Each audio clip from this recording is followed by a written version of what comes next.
Satanás travou uma batalha pela alma de Moisés. Poucos indivíduos se destacam tão proeminentemente quanto Moisés, cuja jornada o levou de príncipe a pastor e, posteriormente, a profeta.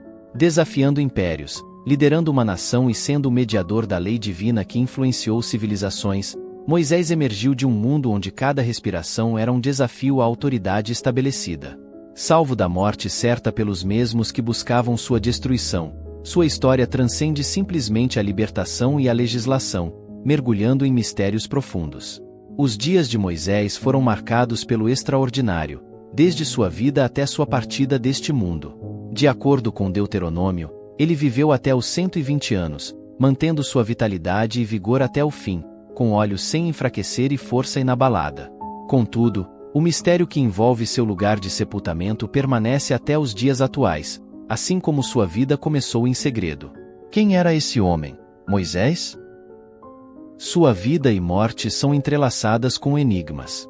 Ao explorar sua história, somos conduzidos não apenas através dos eventos do passado, mas também ao cerne da fé, mistério e propósito divino. Por que Moisés era tão crucial para Satanás? Moisés foi designado para ser o libertador dos hebreus, o povo eleito por Deus, guiando-os para fora do Egito em direção à terra prometida. Sua missão era pavimentar o caminho para a futura vinda do Messias, Jesus Cristo. Satanás, sempre antagonista aos desígnios divinos, via Moisés como uma ameaça. Se conseguisse impedir Moisés, talvez pudesse frustrar o plano maior de Deus na batalha cósmica entre o bem e o mal. Moisés era uma peça-chave nesse tabuleiro. Sua narrativa nos lembra que, não importa nosso passado ou nossos erros, Deus tem um propósito para cada um de nós, e nenhuma forçar, nem mesmo Satanás, pode prevalecer quando caminhamos na fé. Moisés, já adulto, renunciou ao título de filho da filha de Faraó, optando por compartilhar das dificuldades do povo de Deus a desfrutar dos prazeres efêmeros do pecado. Sua morte marcou o fim da jornada de um homem que quase conduziu uma nação inteira à terra prometida, mas que, no último instante, não pôde entrar. A narrativa de Moisés é tanto inspiradora quanto enigmática, e sua partida deste mundo figura entre os momentos mais comoventes da história bíblica. Ele foi o notável líder dos israelitas, guiando-os incansavelmente pelo deserto durante décadas. Desafiou o poderoso Faraó, dividiu o Mar Vermelho e recebeu os 10 mandamentos no Monte Sinai. No entanto, apesar de todas as suas conquistas incríveis e das provações de fé que superou, Moisés não teve permissão para entrar na terra prometida junto com o povo que liderou tão diligentemente. Por que Moisés não entrou na terra prometida? O grande líder que os conduziu para fora do Egito, Moisés, sentiu o peso das expectativas do povo sobre si. Deus os acompanhou em cada passo do caminho, provendo-lhes maná do céu e água das rochas. No entanto, em um momento específico, nas águas de Meribá, as frustrações de Moisés o dominaram. O povo estava insatisfeito, e diante de seus clamores, Moisés buscou orientação divina. O Senhor instruiu que ele falasse com a rocha, mas, influenciado pela raiva diante da multidão, Moisés a golpeou 2 vezes com sua vara. A voz de Deus ressoou em seus ouvidos, e devido à sua desobediência, Moisés foi impedido de entrar na terra prometida.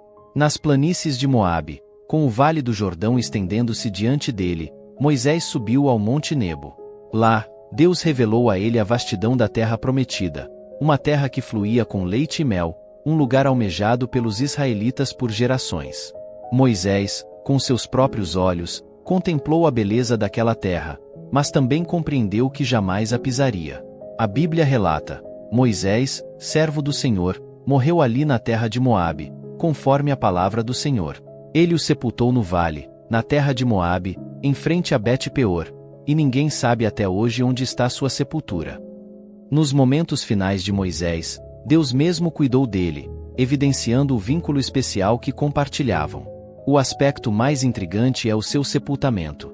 Não há monumento, túmulo grandioso ou santuário para visitar. Em linha com a humildade que Moisés frequentemente demonstrava, o local de seu descanso final permanece um mistério, oculto por Deus e intocado pelo homem.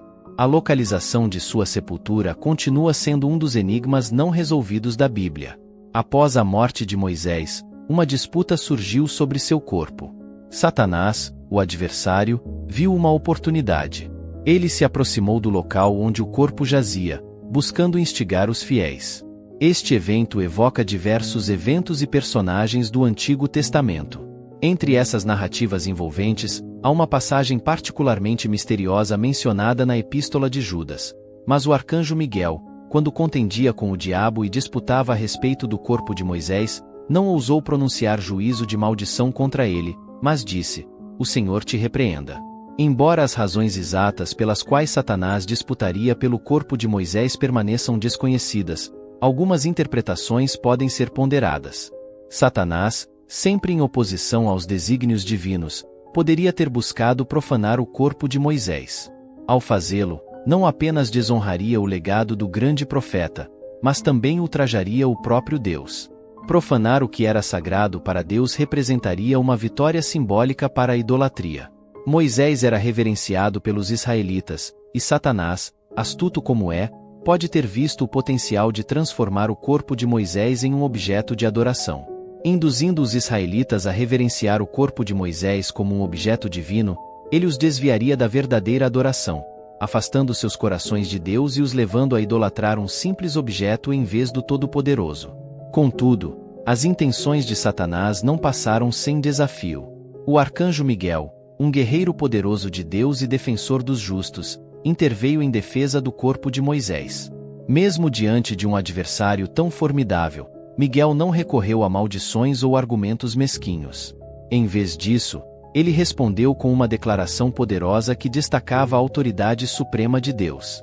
Com poucas palavras, Miguel transmitiu uma sabedoria profunda, lembrando a Satanás que não nos cabe decidir ou julgar, mas a Deus. O destino do corpo de Moisés, como todas as coisas, repousava nas mãos do Senhor. A vida de Moisés nos oferece muitas lições: fé, perseverança, liderança e a intimidade de um relacionamento com Deus. Sua morte nos recorda que mesmo os maiores entre nós, em última análise, estão nas mãos de Deus, e os mistérios que ele deixa para trás frequentemente são as lições mais profundas de todas. Moisés desfrutou de uma relação extraordinariamente próxima com Deus, evidente em diversos relatos de comunicação direta. O Senhor falava com Moisés face a face, como se fala a um amigo, indicando uma proximidade direta e pessoal, única entre os profetas da época. Como intercessor, Moisés frequentemente intercedia em favor dos israelitas diante de Deus. Quando pecavam, Moisés pleiteava em favor deles, e Deus ouvia. Por exemplo, após o incidente do bezerro de ouro, Moisés disse: "Agora, por favor, perdoa o pecado deste povo, senão, risca-me do livro que escreveste." Isso demonstra a dedicação de Moisés e sua íntima relação com Deus. A presença de Moisés ao lado de Elias e Jesus durante a transfiguração, Mateus 17:1-3, sugere que ele foi elevado ou transladado ao céu. Satanás pode ter tentado impedir isso para minar o testemunho do poder de Deus sobre a morte. Moisés representava a lei, e seu corpo, como símbolo, teria sido um troféu significativo para Satanás. Reivindicando o corpo de Moisés, Satanás poderia tentar afirmar autoridade ou vitória sobre a lei. Satanás, o acusador conforme Apocalipse capítulo 12 versículo 10, poderia ter buscado acusar Moisés com base em seus pecados, como o episódio de ferir a rocha ou o incidente do egípcio morto, na tentativa de reivindicar seu corpo. Contudo, é a graça de Deus que nos salva, não nossa própria justiça. Em suma, a relação singular de Moisés com Deus evidenciava sua importância nos desígnios divinos. A disputa pela posse de seu corpo por parte de Satanás pode ter sido uma tentativa de frustrar, enfraquecer ou obstruir os propósitos de Deus. A liderança de Moisés foi caracterizada por diversas qualidades distintas. Fidelidade. Moisés sempre esteve no centro da vontade divina, como quando questionou: "Quem sou eu para ir a Faraó e tirar os filhos de Israel do Egito?" Humildade. Apesar de ser escolhido por Deus, Moisés permaneceu humilde. Embora os detalhes exatos de por que Satanás queria o corpo de Moisés permaneçam um mistério, o relato serve como um lembrete potencial das batalhas espirituais que ocorrem além da percepção humana. A história destaca a importância da fé, da confiança na soberania de Deus e da necessidade de estar vigilante contra as astúcias do inimigo.